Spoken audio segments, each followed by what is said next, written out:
ले जाते हैं निकाल के सब कुछ जानकारी है। नया था ये तो बिल्कुल नया, अभी 2 महीने पहले आया। देखो ये नया दिख रहा और लिख रहा है भीतर KGM, हर भीतर यहाँ पर लिख रहा है ये KGM केशव जी गौड़ी मठ। तो खरीदार खरीदते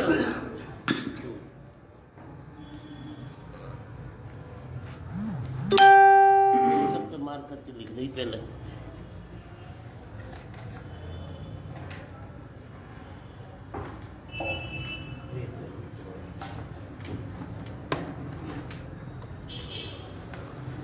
ओम अज्ञानतिमिरान्धस्य ज्ञानाञ्जनशलाकयां चक्षुरुन्मिलितं येन तस्मै श्रीगुरवे नमः। गुरवे गौरचन्द्राय राधिकायै तदालये कृष्णाय कृष्णभक्ताय तद्भक्ताय नमो नमः। नमो महावदन्नाय कृष्णप्रेमप्रदायते कृष्णाय कृष्णचैतन्यनाम्ने गौरतिसे नमः। हे कृष्ण करुणा सिन्धु दीनबन्धु जगत्पते गोपीश गोपिकाकान्त राधाकान्त नमोऽस्तुते। तप्तकाञ्चन गौरंगी राधे वृन्दावनेश्वरी। श्रीमद् भक्ति वेदांत चलवामन गोस्वामी महाराज एवं नित्य लीला प्रविष्ट विष्णुपाद अष्टोत्तर श्रीमद् भक्ति वेदांत श्रीलना। कई दिन जावत हम लोगों ने श्री श्रीमद् भागवतम दशम स्कंध 28वां अध्याय से कृष्ण की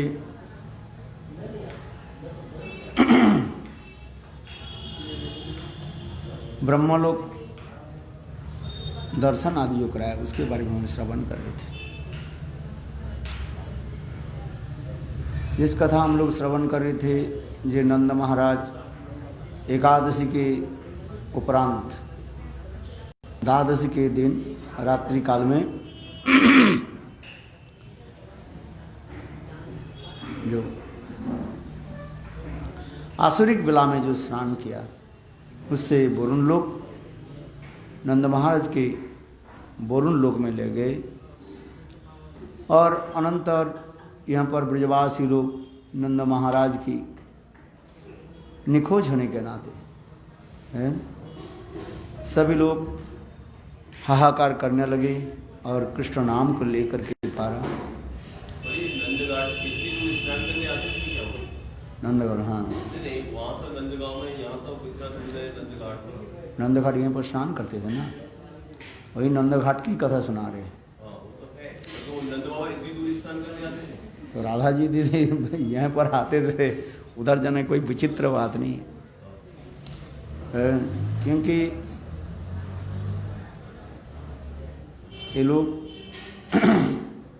जहाँ जहाँ पर शाम हो जाते थे, हो सकता है गाय गुआदि चराते चराते बा किसी कारण से भी आते।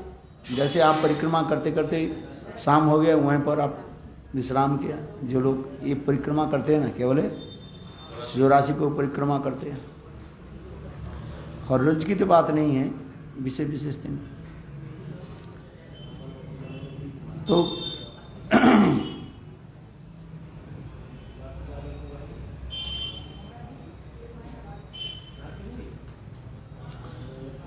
तब कृष्ण ने क्या कि ना अपने जोगमय के द्वारा वरुण लोक में पहुँचे और वहीं पर वरुण देव भी स्वयं कृष्ण के अनेक आदर सत्कार आदि पूजा आदि अभ्यर्थना आदि करने लगे। और इसके पश्चात वरुण देव स्तुति आदि करके अपने क्षमा प्रार्थना मांगी। ये हमारे अनुचर जो है आपके पिताजी की जो है पकड़ करके यहाँ पर लाए। अनंतर वरुण देव अनेक प्रकार उपढौकन, उपढौकन माने उपढौकन समझते हो नहीं? पुरस्कार हैं अनेक प्रकार, जो उपहार, उपहार समझते कि नहीं है? उपहार दे दिया है और फिर नंद महाराज के उनके साथ भेज दिया। नंद महाराज आकर के सारे वृत्तांत तो सुनाया, कैसे वरुण लोक में वो रहें, और वहीं पर नंद महाराज के कैसे उनकी आदर आप्यायन हुई। हाँ, क्या बोले, कृष्ण के कैसे वो लोग ने स्तव स्तुति आदि की, और वहीं पर अनेक वर्णना आदि करने लगे। यह सुनकर के ब्रजवासी के मन में बहुत इच्छा हुई। ये स्थान को दर्शन करने के लिए भगवान ने विचार करने लगे, जो हमारे माता पिता नित्य परिकर है, ये अपने की महिमा को ये लोग नहीं जानते हैं। मैंने इस दिन काल परसों 2 दिन से मैं कह रहा था, ये कृष्ण के नित्य परिकार है, ये सर्वशक्ति के मूर्तमान प्रकाश है ये। और ये देवता आदि तत्व विचार में देखा जाए, ये सब जीव तत्व में पड़ जाते हैं। क्योंकि जो पुण्य आदि कर्म आदि करते हैं, उस पुण्य आदि कर्म के द्वारा इंद्र पद आदि प्राप्त कर लेते हैं। आज ये सब जीव तत्व कहा जाता है। और मेरे माता पिता ये सब कोई जीव तत्व नहीं है, परिकर तत्व है। तो जीव तत्व परिकर तत्व के बारे में हम लोग भी 2 दिन से आलोचना किया, विचार विमर्श किया। तो अनंतर स्वयं भगवान कृष्ण ब्रजवासी को लेकर के वह अपूर्व वैकुंठ स्वरूप, ब्रह्म स्वरूप वैकुंठ धाम को दर्शन कराया है, जिसमें कहा जाते हैं वह वैकुंठ धाम वृंदावन के एक धूलिकणा की भी बराबर नहीं है। वृंदावन के एक धूली के जो धूलकणा व रेत कणा के जो ऐश्वर्य है, वो क्या कहें, ब्रह्मलोक की भी क्या कहें, वैकुंठ लोक में भी वो नहीं है। इसलिए यहाँ पर टीकाकार विश्वनाथ चक्रवर्ती पाद कहते हैं, वृंदावन के महिमा संग ब्रजवासी लोग भी जोग माया के द्वारा अपने को भी समझ नहीं पाते है। भूमि चिंतामणि गणमयं तोयं अमृतं कथा गानं नाट्यं गमनपि वंशी प्रिय सखी। ब्रह्म संहिता में वर्णन करते भूमि चिंतामणि, जहाँ पर वृंदावन की भूमि चिंतामणि सदृश है। कथा गानं नाट्यं गमनोपि, जहाँ पर ब्रजवासी लोग चलते हैं मानो नाट के भांति चलते हैं, अनेक प्रकार अंग भंगी क्रियाकलाप आदि के द्वारा उनके चलन होता है, वो जो चलते हैं जैसे नटीवार नृत्य करने वाली, जिस प्रकार अनेक प्रकार अंग भंग आदि के चलते हैं। कथा गानम, जिनकी कथा जो है इतने सुंदर सुस्वर सुरीली से निकलते हैं, सबको मोहित करने वाले। तो ये समस्त वृंदावन की भी महिमा यहाँ पर वर्णन कर रहे हैं।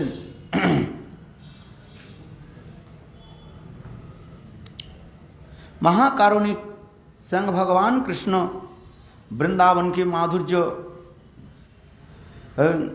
ब्रजवासियों की अनुभव कर नहीं पाते, क्योंकि माधुर्य उसी के कहा जाता है जहाँ पर ऐश्वर्य इसी प्रकार रहते हैं, वो ऐश्वर्य के वो लोग ऐश्वर्य नहीं मानते हैं। सिर्फ सोचते हैं ये साधारण एक वृक्ष है जैसे, क्योंकि ऐसे यदि ऐसे नहीं हो तो वो लीला पूरी नहीं होगी। हमारे श्री रूप गोस्वामी पाल लघु भागवतामृत ग्रंथ में वर्णन करते हैं, वृंदावन की सभी वृक्ष जो है कृष्ण की समस्त प्रकार इच्छा को पूर्ण करने वाली है। है। केवल वृक्ष पुष्प फल आदि देते ये नहीं है, जो चाहें वो फल प्रसव कर देते हैं। ये समस्त वर्णन होती है, किंतु देखने में ऐसे लगते हैं साधारण जैसे वृक्ष जैसे लगते हैं। स्वर्ग में पारिजात वृक्ष की जो कथा सुना जाती है, वो पारिजात वृक्ष और वृंदावन के साधारण एक वृक्ष के साथ क्या तुलना करें उसके। स्वर्ग में इंद्र आदि देवता लोग बहुमानन करते हैं, माने अपने को जो है बड़ाई करते हैं। यहाँ हमारे पास पारिजात वृक्ष है, किंतु वृंदावन के एक जो वृक्ष वो पारिजात वृक्ष जो उसके पास क्या है, अत्यंत तुच्छ माना जाता है, कुछ नहीं है। और वृंदावन की जितने भी वृक्ष लता आदि जो है चिन्मय स्वरूप है वो। यत्किंचित तिनकुलम किकट मुखम गोष्ठे समस्त ही तत् सर्वानंदमय मुकुंद दैतम लीलानुकूलम परम शास्त्रीय वस्फुटमित निश्चिंत जांच ब्रह्मादि सस्पेन मदियं तदा वंदते। हमारे रघुनाथ दास गोस्वामी कहते इस संस्कृत श्लोक में वर्णन करते हैं, यत्किंचित तिनकुलम किकट मुखम गोष्ठे समस्त ही तत्। गोष्ठ माने वृंदावन धाम में ब्रज, ब्रज की पशु पक्षी लता वृक्ष आदि की तुलना क्या करें, वो सब कृष्ण की सेवा के अनुकूल रूप में ही रहते, सब प्रतिकूल कोई वस्तु नहीं है। और प्राकृत गोलोक वृंदावन में कृष्ण सेवा की प्रतिकूल कोई वस्तु नहीं रहते, अनुकूल सब है। यहाँ तक भी बिच्छू है, यहाँ तक भी सर्प, मकड़ा, जो जहरीली कीट पतंग जो भी जी कहे, वो सब वहीं पर विराजमान है, किंतु वो क्या कृष्ण लीला के अनुकूल रहते, सब प्रतिकूल नहीं कर। वहीं पर सांप भी है, कहाँ पर, गोलोक वृंदावन में है, सर्प रहता है, विषधर सर्प जैसे, फोन उठा करके है ऐसे हिल हिल करते। वहीं पर शेर भी है, बाघ भी है, हिरण भी है, शेर है, हिरण है, वहीं पर है, सब प्रकार की वहीं पर वस्तु है। किंतु आज यदि कहो वहीं पर शेर क्या काम करते हैं, वहीं पर शेर थोड़ी किसी को खाते हैं, कोई मनुष्य थोड़ी खाते हैं, शेर क्या करते हैं, बात खाती है, शेर वहीं पर मांसाहारी नहीं है, आप सुने नहीं ना। गोलोक वृंदावन, अपराकृत गोलोक वृंदावन में शेर जो है, शेर मांसाहारी नहीं है। हाँ, अच्छा वो शेर क्या करते हैं, हिरण भी है, हिरण शेर वो केवल जैसे कभी कभी दिखाई पड़ते हैं, जे शेर जो है हिरण के पकड़ने के लिए दौड़ रहे हैं, हिरण आगे दौड़ रही है और उसके पीछे शेर दौड़ रहे, किंतु वास्तव रूप में वो केवल लीला के लिए, लीला चमत्कृत वैचित्रमय लीला आदि करने के लिए है। जैसे एक उदाहरण जो हमारे रघुनाथ दास गोस्वामी उदाहरण देते हैं, बहुत सुंदर श्लोक के द्वारा वर्णन किया। राधा कृष्ण के मिलन की जो है अभिसार जो है, अभिसारी का नायिका श्रीमती राधिका अपने प्राणकांत गोविंद के साथ मिलने के लिए जब जाती है, अंधकार रात्रि हो जाती है, अभिसारी का नायिका श्रीमती राधिका अपने प्राणकांत के साथ मिलने के लिए जा रही है। और जब जाती है तब राधा जी अपने साथ में एक अथवा दो जो है अपने सखियों के लेकर के चलती है। दो प्रकार के अभिसारी का काल अभिसार होती है, एक होता है कृष्ण पक्ष अभिसारी का अभिसार होता है, और एक होता है शुक्ल पक्ष है, दो पक्ष है ना, कृष्ण पक्ष और शुक्ल पक्ष, अमावस्या और पूर्णिमा। तो विशेष करके अमावस्या और पूर्णिमा में राधा जी जब अभिसार करती है, अर्थात कृष्ण के साथ मिलने के लिए जाती है, विशेष करके मानो अंधकार पक्ष अमावस्या में घना घोर अंधकार, और मानो बरसात के समय भी है, रिमझिम बारिश भी होती है, है। जब राधा जी चलती है वह पर शेर गर्जन करते हैं, हाँ से हुंकार करते रहते, हाथी चिंगारते रहते हैं, हिरण की आवाज आती है, जलपान कर हिरण जलपान करते हैं, गुप गुप गुप गुप शब्द होता है। ये समझते कि किस लिए, वो कोई नहीं है, वो समझते हैं हिरण शेर सांप जो कुछ भी है वो स्वयं जोग माया ही है, उस रूप धारण करके लीलाओं के जो है उत्कर्षता दिखाते रहते हैं। वो शेर और कोई नहीं है, वो शेर स्वयं जोग माया है, वो सांप और कोई नहीं है, स्वयं जोग माया सर्व रूप धारण करके है और लीला के जो है पुष्टि कराते रहते हैं। कौन काटेगा उन पर है? जैसे वो लीला कथा सुनाती है, राधा कृष्ण के मिलन चल रही है, अकस्मात राधा जी मान करके छोड़ कर चलेगी। कृष्ण मनाने के बहुत प्रयास की किंतु राधा जी मानी नहीं। यहां तक भी कृष्ण बंसी बजाया, जिस बंसी के द्वारा सभी के चित्त के हरण कर लेते, चितवन का हरण करने वाले है, किंतु राधा जी भी कम नहीं है। कृष्ण के बंसी ध्वनि कान में प्रवेश न करे, इसलिए राधा जी क्या कर लेती है, रुई के जो है कान में डाल देती, बंसी ध्वनि प्रवेश नहीं करे घुसे है। बोले रुई कहां से आ गई, बोले देखो वहीं पर भी जोग में ऐसी कर देते हैं। कृष्ण राधा जी जब चिंतन कर रही है बंसी के ध्वनि मैं श्रवण नहीं करूंगी, और वहीं पर देखते देखते सिमुल के पेड़ हो जाता है, देखते देखते वहीं पर रुई भी आ जाता है। राधा जी उस रुई के लेकर इस कान में घुसा, इस कान में घुसा है। आज समझे नहीं, इसलिए मेरा गुरुदेव कहते थे, काने दुखे पीठे बंदे चिक्कुलो, काने दिए ची तुलो है, जितने मार भी मार कुछ नहीं होगा हमारा, मैंने जितने गाली दो हमारे कान में घुसेगा नहीं, रुई घुसा दिया ना है। और पीठ में क्या बांध लिया, कुला समझते हो कि नहीं, सूप, जैसे चावल अथवा गेहूं के जो ऐसे साफ करने के लिए जो सूप है, बोले बांध लिया, जितना पीटो तो हमें लगेगा, जितना पीटो कुछ नहीं होगा। इसलिए हमारे गुरुदेव ये कथा को सुनाते थे, काने रखे चीज तुलो पीठे बेंदे चीज कुलो, और जितने मार भी मार कुछ नहीं होगा। तो राधा जी, हमारे जो मैं कथा सुना रहा था, राधा जी मानो आज विचार करने लगी, कृष्ण के बंसी जो धनी जो है वो बहुत खतरनाक है, उसके ब्रह्मास्त्र कहा जाता है, अमोघ अस्त्र कहा जाता है, रामबाण भी कहा जाता है। रामबाण समझ में आता है क्या है बताओ, शब्द की समझ में आ जाता है आनंद आएगा।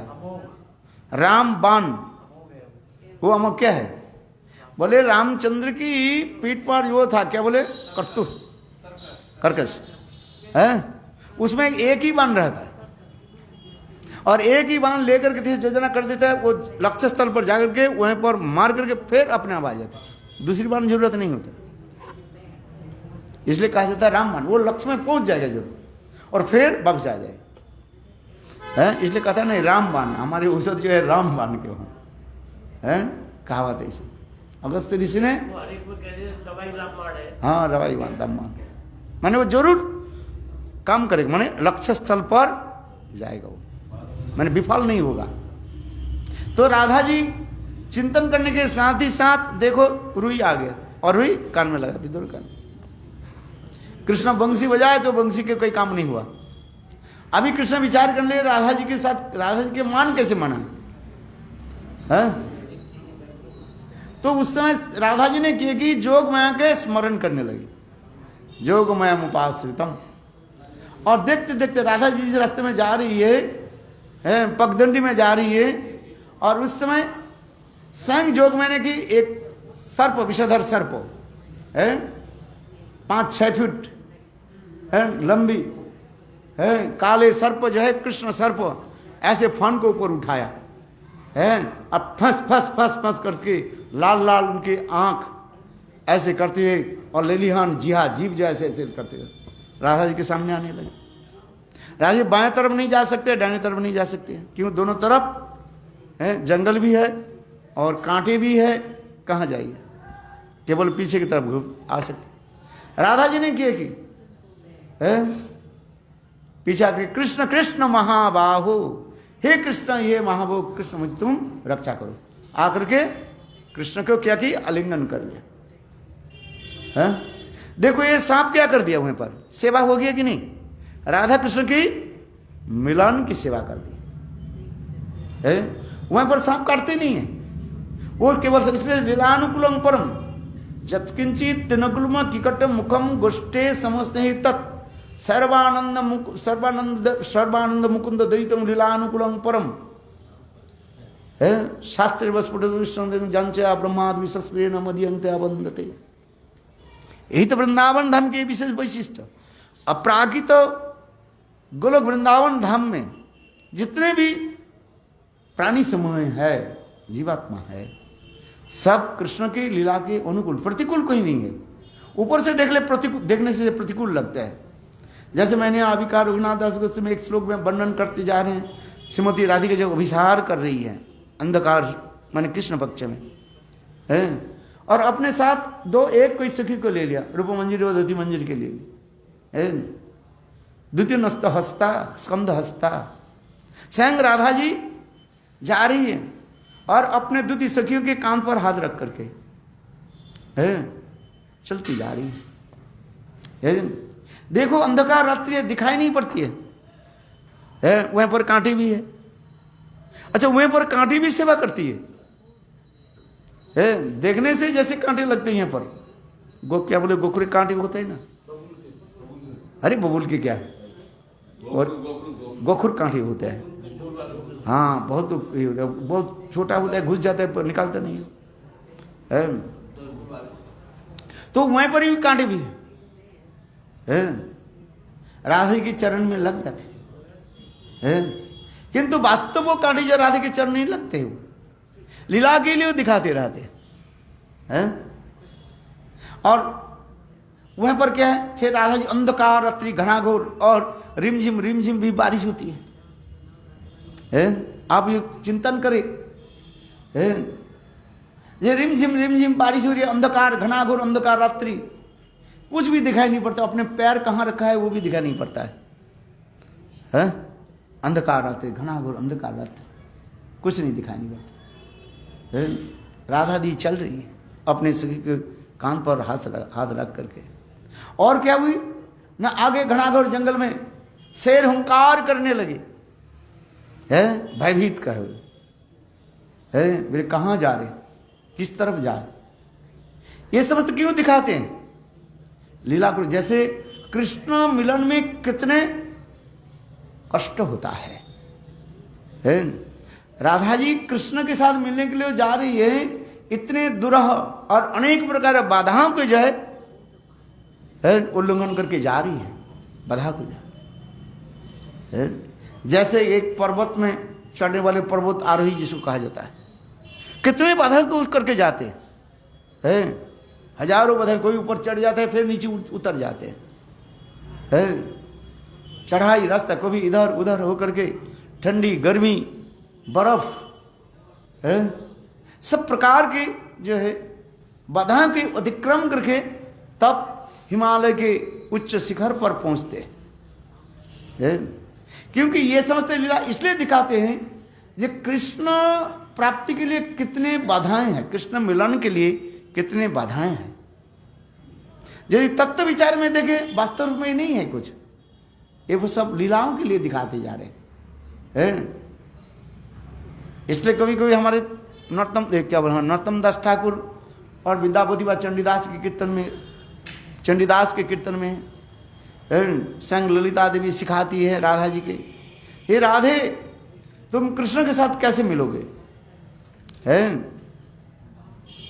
तुम तो राजपुत्री हो, विश्वानुनंदिनी श्रीमती राधिका है, खाली पैर में तुम कभी धरती पर पैर नहीं रखा, और तुम्हारे पैर कैसे अत्यंत सुंदर कोमल है, रातुल चरण इसको कहा जाता है। रातुल चरण किसको कहते हैं बताओ? लाल लाल से होता है, और हाँ बोले रातुल चरण उसकी कहते हैं जिस चरण एक पैर रखने दूसरे पैर जब उठाते हैं उसके पैर के जो सोल है इतने कोमल होता है और जैसे मानो रक्त की बूंद टपकने वाले होता है जैसे छोटे छोटे बच्चे होते हैं ना है 1-1.5 महीने के बच्चे के जैसे पैर जैसे थोड़ा सा नाखून लेके तो उसमें खून निकल कर जाए, पैर को दबाओ तो सफेद हो जाता है, फिर लाल एकदम लाल। हाँ बोले राधा जी के चरण कमल उसी प्रकार ही है, रातुल चरण कहा जाता है फूलों की पंखुड़ी से भी और भी कोमल से भी कमल है, इतना ही है।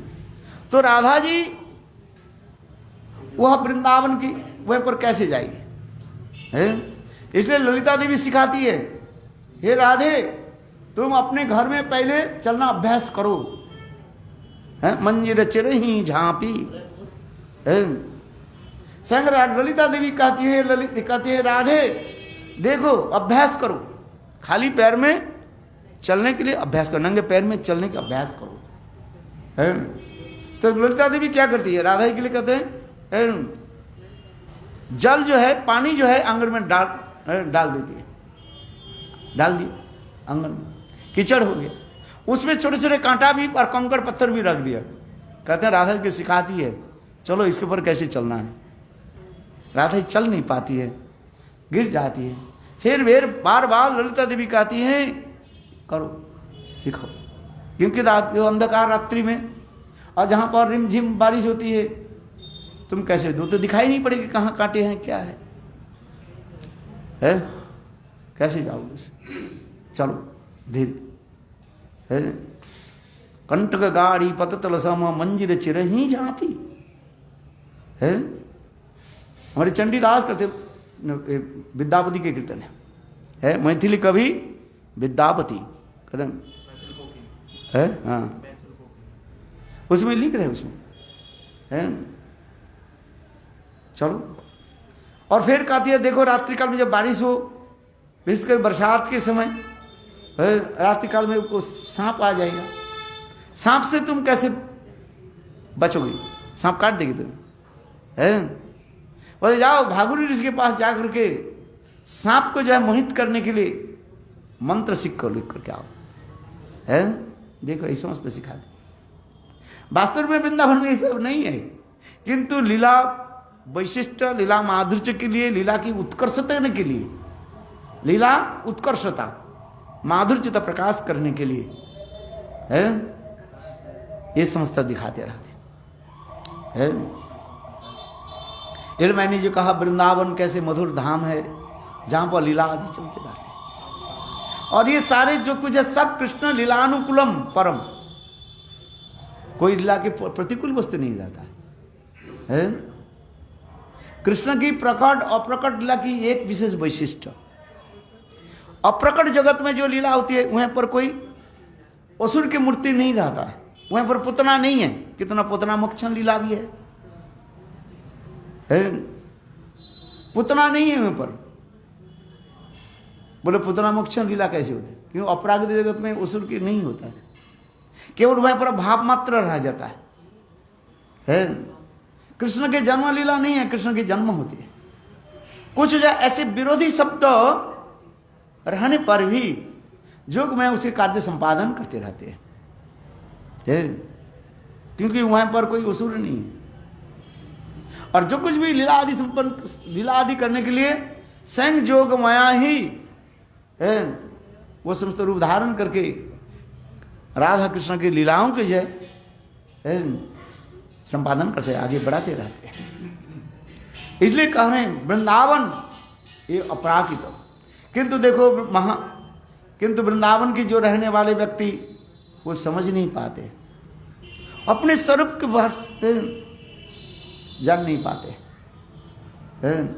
और साधारण एक मानव मानवी के भांति अपने को सोचते रहते हैं। किंतु महाकारुणिक यहाँ पर विश्वनाथ चक्र महाकारुणिक संग भगवान कृष्ण, इसलिए उन्होंने क्या कि ब्रजवासियों को जो है ब्रह्मलोक दर्शन कराया है। यहाँ पर बने ते तो ब्रह्म हृदय नेता मगना कृष्ण चौधरीता ददुष ब्रह्मणो लोके जत्राक्रो अगाधत पुरा। पूर्व काल में अक्रूर जिस प्रकार यमुना में स्नान के समय ब्रह्म स्वरूप स्वयं कृष्ण के दर्शन किया, उसी प्रकार वह ब्रह्म ह्रद में कृष्ण ब्रजवासी को जो है वह स्थान को दर्शन कराया। यहां पर एक कथा भी वर्णन करते जा रहे हैं, कल्प भेदेषु हरि कथा। जब वहां पर ले गए कृष्ण, जब उनको ले गए ब्रजवासी को ले गए, वरुण लोक में की कथा जो है, वहां पर गए देखा कृष्ण वहां पर बैठे हुए हैं और कृष्ण इतने ऐश्वर्य, सब लोग उनकी कृष्ण की जाए आदर अप्यायन करने लगे, है। किंतु वहां पर कृष्ण किसके साथ बात नहीं कर रहे, ब्रजवासी के साथ वार्तालाप नहीं कर रहे। ब्रजवासी लोग दुखित हो गए, बोले कहाँ कन्हैया तुम कहाँ लेकर के हमें बाबा, है, रोने लगे सब। कल ये कन्हैया हमें ब्रज में तुम लेकर के चलो, ये ऐश्वर्य धाम और ये मुझे कोई जरूरत नहीं है। अनंतर कृष्ण समस्त ब्रजवासियों के जो है उस स्थान से ब्रज में ही ले।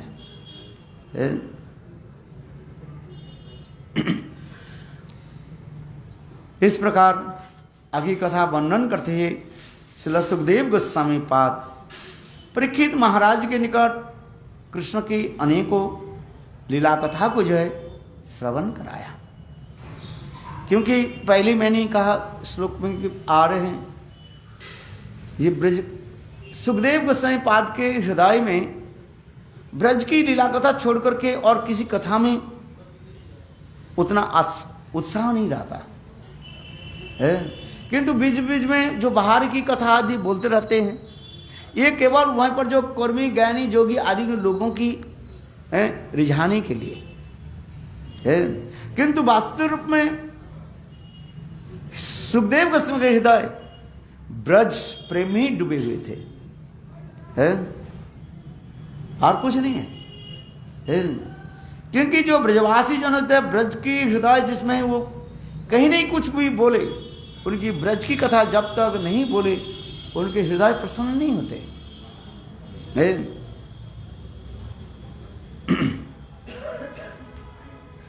इसलिए श्रील सुखदेव गोस्वामी पाद परीक्षित महाराज को अनेकों कथा श्रवण कराया। इसमें एक प्रसंग आता है, टीकाकार कहते हैं, परीक्षित महाराज एक प्रश्न पूछा, हे ब्राह्मण, हे गुरुदेव, हे त्रिकालज्ञ, आप हमें एक प्रश्न पूछाए। मैं एक प्रश्न मैं करता हूं, कोई व्यक्ति मरने वाला है तो उनके पास इस सोचा ज्ञान वैराग्य कथा सुनकर के फायदा क्या होगा, है? कुछ लाभ होगा? उसके निर्धारण हो गया काल, वो शरीर छोड़ करके चले जाएंगे मानो, है। डॉक्टर ने कहा दिया भाई तुम 1 और 2 दिन में ही तुम शरीर छोड़ दोगे। अच्छा, उस समय उनके ज्ञान वैराग्य और इधर उधर के कथा सुनाने से क्या फायदा होता है?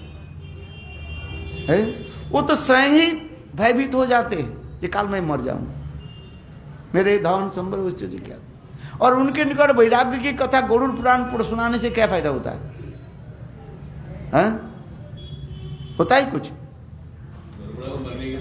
मरने के बाद सुनाते वो तो मर ही गया, उसको क्या सुनेगा, वो तो चला ही गया है। वो सुनता है उसके परिवार लोगों के लिए। आप जो कर रहे गरुड़ पुराण जो सुनाते हैं ना, उसके परिवार लोग के सुनाया जाता है। क्योंकि परिवार लोग मोह में रहते हैं ना, और भूत पिशाच के विश्वास करने वाले हैं, वो भूत बन गया, वो बन गया, वो कर गया, हैं। और उसके और ब्राह्मण लोग भी उसी प्रकार जो है अपने भी झोली भरना भी है कि नहीं है? हाँ, समझ भी नहीं, ये दान दो, दक्षिणा दो, ये कर दो, है, सारे तुम्हें पूरा है क्या कर देंगे, है, नंगा करके तुम्हें छोड़ देंगे। एक तो तुम दुखी दो और भी तुम्हें पूरा करके कर देंगे। ये लगाओ, ये करो, वो करो, जग करो, ये दान करो, ये करो, वो करो, है नाना कथा आदि सुना करके नाना प्रकार भय भीत दिखा देते हैं, और कुछ नहीं है।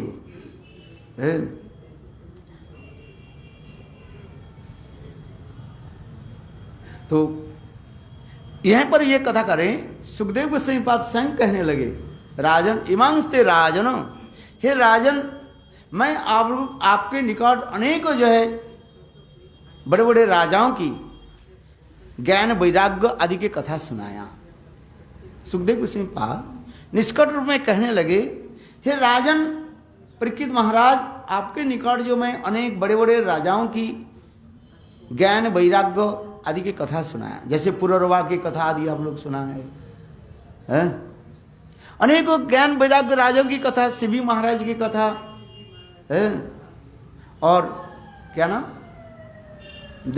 दानशील हरिश्चंद्र महाराज की कथा है, दानवीर है, ऐसे जो राजाओं की कथा सुना। यहाँ तक भी सत्र में कर्ण की भी, दानी कर्ण की भी कथा आते हैं, कम नहीं थे कर्ण की दान, कैसे दानी थे कर्ण, कोई साधारण है?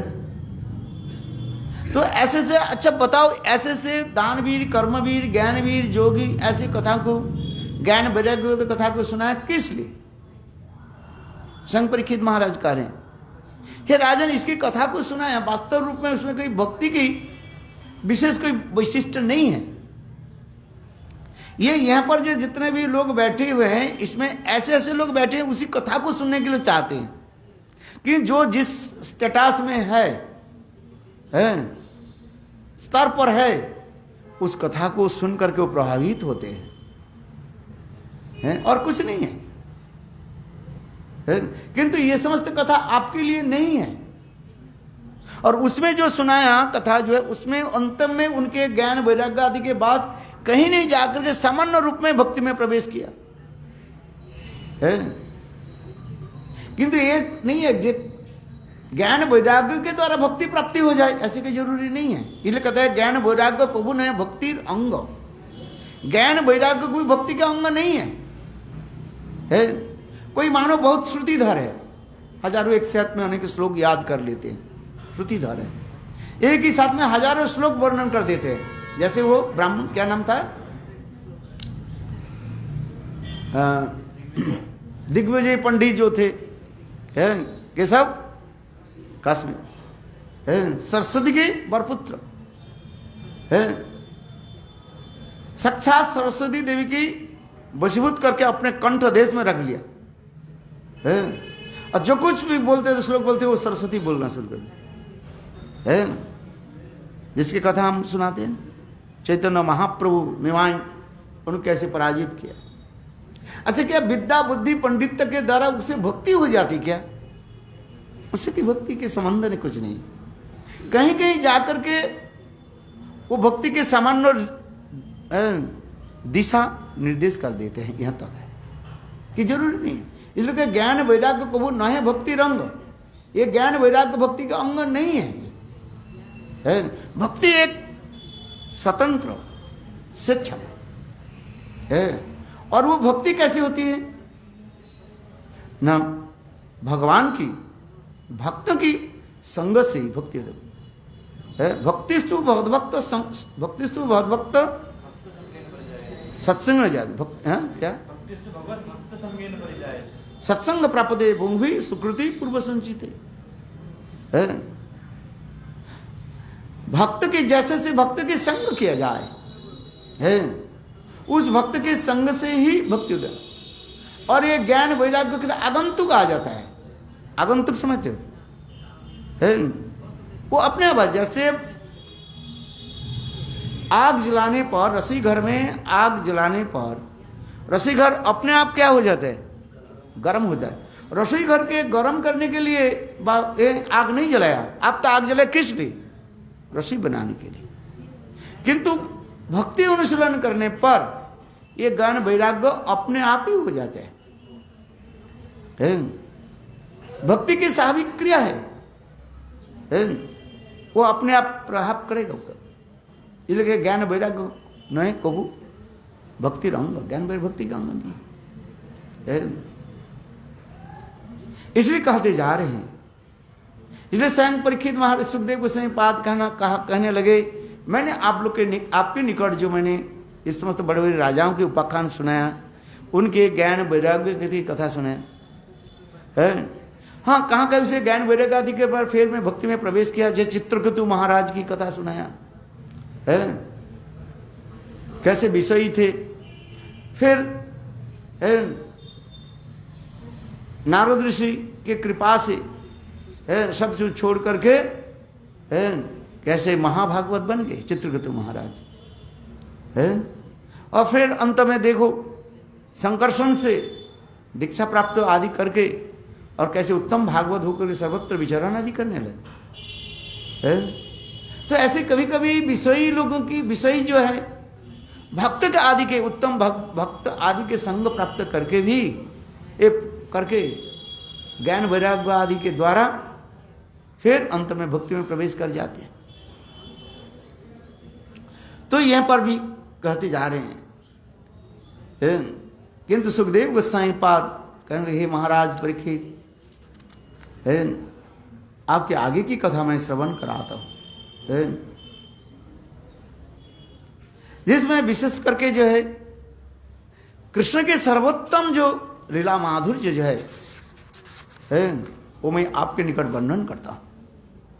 मानो सुखदेव गोस्वामी पाद ऐसे उत्कंठित हो रहे हैं, ये ब्रज की सर्वोत्तम कथा को मैं परीक्षित महाराज को श्रवण कराऊं। श्रीमद् भागवत में जितने भी कथाएं हैं, सर्वश्रेष्ठ कथा कौन सा है? यही रासलीला को कथा श्रवण कराना। आगे जितने भी कथा सुनाते जा रहे हैं उसमें परीक्षित महाराज के उतना उत्साह नहीं है। उत्साह किसमें है? इस रासलीला की कथा कैसे श्रवण कराऊं है। इसलिए यहां पर 31 अध्याय में, 31 माने क्या है? 29 अध्याय 29 है। 29 अध्याय दशम स्कंद 29 अध्याय में है श्री सुखदेव गोस्वामी पाद परीक्षित महाराज के निकट कृष्ण के सर्वोत्तम लीला यानी रासलीला को वर्णन करते जा रहे हैं।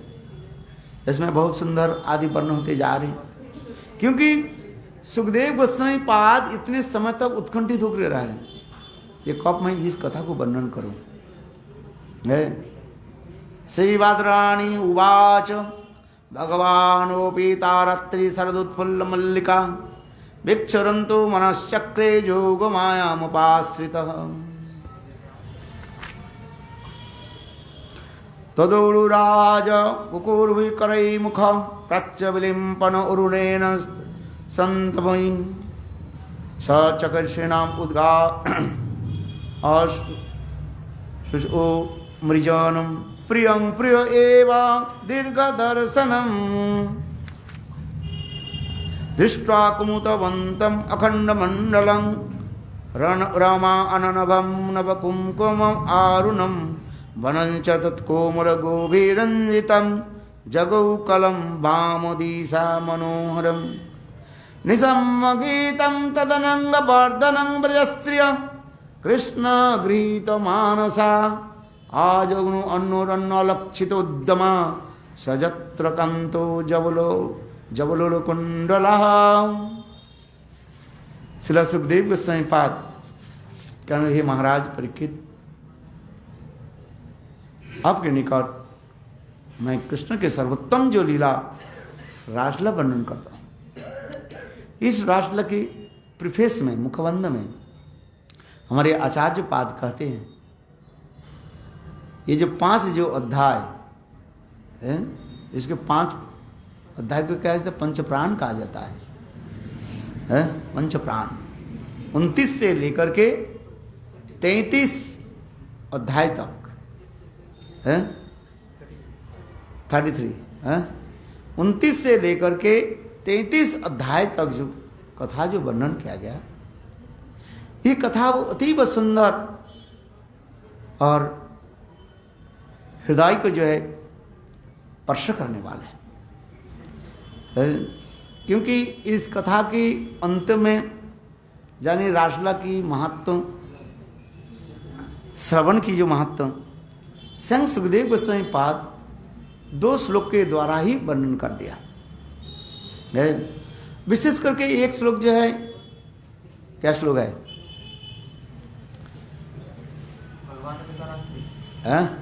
नहीं, जो महात्मा के जो श्लोक है, इदंच विष्णु श्रद्धान्वित अनुसन्नाद वर्णे तथा विकृतं ब्रजबुद्धि इदंच विष्णु श्रद्धान्वित अनुसन्नाद वर्णे अथ भक्ति परांग भगवती प्रतिलभ्य काम हृद्रोगम आसु अपरिणति अचिरेण धीर है। वास्तव ये कथा की महत्व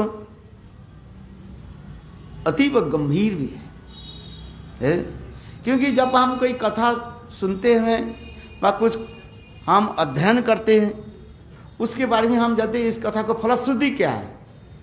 फलश्रुति समझ में है वकील साहब? फलश्रुति क्या है? जो सुन करके इसके क्या फल मिलेगा?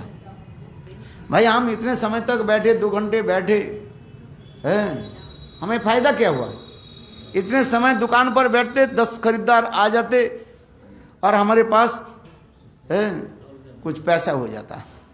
और संत महात्मा के पास आकर के 2 घंटे बैठे, फायदा क्या हुआ?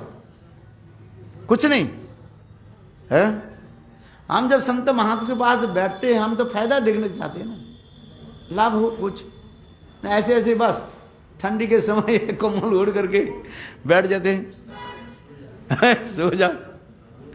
वो बुढ़ी की कथा सुनाते हैं ना, एक बुढ़िया थी, नित्य प्रत्यक्ष है, जहां पर कथा होती थी वहां पर जाकर के बस बैठ जाती थी। कहाँ बैठती थी? बिल्कुल दीवार पर जो है सहारा लेकर के बैठ जाती थी।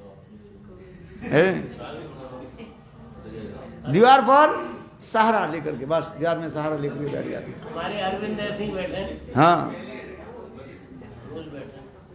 कथा प्रारंभ होने के साथ ही साथ बस उनके नींद चालू हो जाता है और कथा समाप्त है जय जय श्री राधे, बस उसकी नींद खुल जाती है।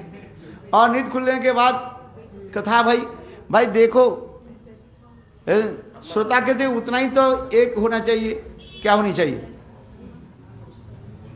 भाई? वक्ता इतने समय 2 घंटे जो बोला है, कम से कम इतने तो बोले महाराज आपने जो आज कथा सुना कैसे गजब, नहीं कैसे गजब की कथा महाराज, आहा है, समझ में आ जाए नहीं भी आ जाए, अच्छा भाई इतना ही तो कह करके जाए, है महाराज आपकी कथा इतने गजब था, है बहुत सुंदर धन्य है।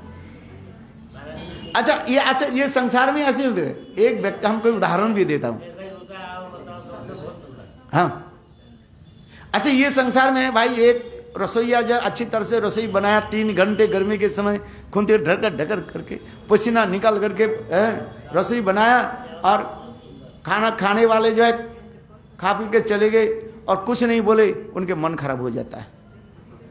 अथवा खाने वाले कहते अरे रस में नमक ज्यादा हो गया, कम हो गया, उनके मन दुखित हो जाते। कम से रसोई जैसे भी बने, कम से कम तो इतना ही बोल करके जाओ भाई तुम्हारी ये प्रसाद जो था अमृत, आहा वाह। अच्छा कम से कम इतना ही तो बोलो, पैसा थोड़ी मांग रहे कोई है। सबसे मूल्यवान वस्तु क्या है आप बताओ संसार में? ये वचन जो है, मिठास वचन जो है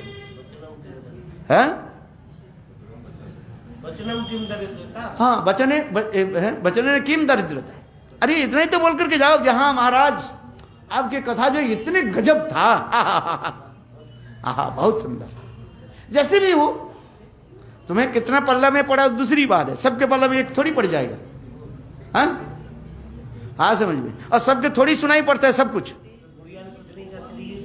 अच्छा बताओ जितने लोग यहाँ पर बैठे, को तो आगे है पीछे है, माने कोई पहले आए, कोई बीच में आए हैं, कोई अंत में आए हैं, है, तो सब समझ में थोड़ी आ जाएगा। जो अंत में आया है उसको क्या पल्ला में पड़े है? मेरी आजादी समझ में जो बीच में आया कुछ समझ में आया, जो सामने से बैठे और जो पीछे बैठे उसके समझ में थोड़ी आता है। वो तो कुछ समझ में आता है, कुछ भी नहीं आता है। हाँ भाई, परीक्षित महाराज कथा कैसे सुना? पीछे बैठ करके सुनते थोड़ी है, सामने बैठ करके। जो सुनने वाला होता है सामने बैठते हैं, जो सोने वाला है ना जो श्रोता है वो पीछे बैठता है भाई। इसलिए तो हम कहते हैं ना, बोले 3 प्रकार की होता है, एक श्रोता होता है और एक सोता होता है, एक सरोता होते हैं भाई। जैसे जैसे होते हैं, सुनने के लिए सब थोड़ी आते हैं, सब अपने अपने धुन में रहते हैं सब। सबका अपना अपना अधिकार भी है। हाँ, तो जैसे ही है ठीक। किंतु भाई इतना ही तो खा सकते हो, बचने न किम दरिद्रता। जाने के सुनाई पड़े अथवा नहीं पड़े, समझ में आ जाए नहीं तो कहते महाराज आपकी कथा बहुत सुंदर। नरसिंह देव के भक्त खंबे का तारा लेके बैठते, चिपक के हाँ खंबे का तारा लेके बैठते नरसिंह देव के भक्त। हाँ है भाई, कम से कम तो प्रशंसा करके तो जाओ। इतने तो भगवान ने तो दिया, जिया दिया है। एक कथा सुनाते, राष्ट्र की कथा क्या बने, एक कथा सुना देता हूँ। समय हो गया ना, पुजारी घंटा मांगे।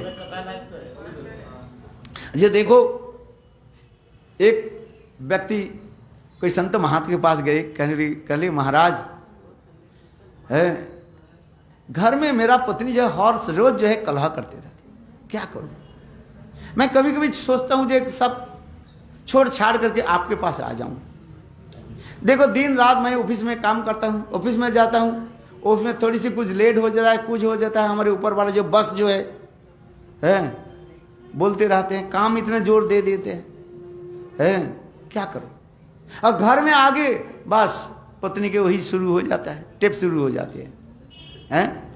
टेप समझ होता है ना, बोले आज बिना रुपए बोलना, आज जो है घर में ये नहीं है, नमक नहीं है, चावल नहीं है, दाल नहीं है, बेटा बेटी के बीमार है, ये है, बस सारे घन घन घन घन घन घन घन घन बस। घर जाने के साथ ही साथ पत्नी के टेप चालू है। आज क्या करें? पत्नी इतने बस सब समय बस ऐसी करते रहते, क्या करो? तो संत महात्मा बोले देखो एक बात सुना देता हूं तुम्हें, पत्नी के देखो प्रसन्न करने के लिए एक सुनो। पत्नी के प्रसन्न करने के लिए ये एक ही मंत्र तुमको दिला देता हूं, मंत्र जप करो तो ठीक हो जाएगा। हाँ, पत्नी को प्रसन्नता करने के लिए एक मंत्र। बोले क्या मंत्र है? बोले कुछ नहीं, साधारण मंत्र है। बोले क्या? बोले देखो जो कुछ बनाएगी ना तुम्हारे पत्नी है, तुम प्रशंसा करना बस। है स्त्रियों में ये विशेष वैशिष्ट है। जो रसोई बनाने वाले वास्तव वो चाहते हैं, क्योंकि नहीं इतना कह आज बोले अच्छा क्या बोल रहे हैं, ये घर में आज जाकर के बोलो, यहाँ तुमने जैसे बनाया ना ये अमृत स्वरूप है। आहा, ऐसे कभी नहीं खाया भाई, भगवान की इच्छा सी ऐसी है। उस दिन उनके पत्नी ने क्या की, क्या बोले पराठा होता है ना, है मूली का होता है ना, क्या आजकल क्या चलता है, आलू की बुथुआ, और क्या बताओ, हाँ जो बनाते हैं। आपके कहाँ पत्नी आई नहीं है क्या? आज नहीं आई तो सुनाई नहीं पड़ेगी उनको। हाँ अच्छा चलो। बोले देखो बिल्कुल जो है अच्छा चलो, बजरे की जो रोटी बनाई है और चकाचक उसमें मक्खन लगा दी है, और पत्नी ने क्या की, गरम गरम पति के थाली पर दे दिया। पति खाना शुरू किया। खाने के बाद वो संत महात्मा के मंत्र याद आया। क्या मंत्र? हाँ आज कितने बढ़िया है। खाने के बाद पत्नी बोले हाँ आज 30 साल से तेरे साथ मैंने शादी हुई ना, कोई प्रशंसा की, आज मैं पड़ोसी से लेकर के आया, तू आज प्रशंसा कर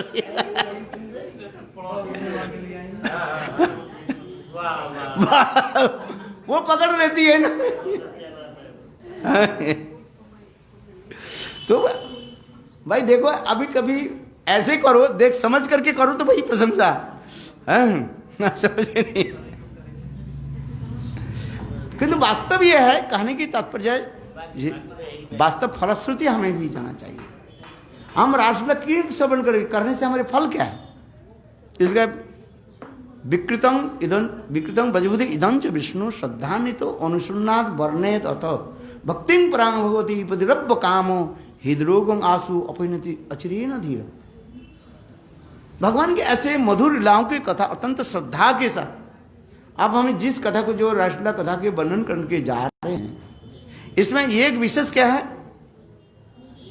श्रद्धा के साथ श्रवण करें, अश्रद्धा के साथ नहीं है। श्रद्धा के साथ श्रवण करें तब उसके फल मिलेगा। भाई कुछ भी करो, श्रद्धा के साथ करो, निष्ठा के साथ करो, प्रीति के साथ करो, है भजन भी करो। भजन कैसे करो? अत्यंत श्रद्धा के साथ, प्रीति के साथ भजन करो। शास्त्र में ये सब वर्णन करते हैं, है? इसलिए यहाँ पर जो कथा हम जो बोलते जा रहे हैं, विकृतं भजतु इदं च विष्णु श्रद्धान्वितो, श्रद्धान्वितो, अत्यंत श्रद्धा के साथ, विश्वास के साथ। ये श्रद्धा विश्वास क्या है?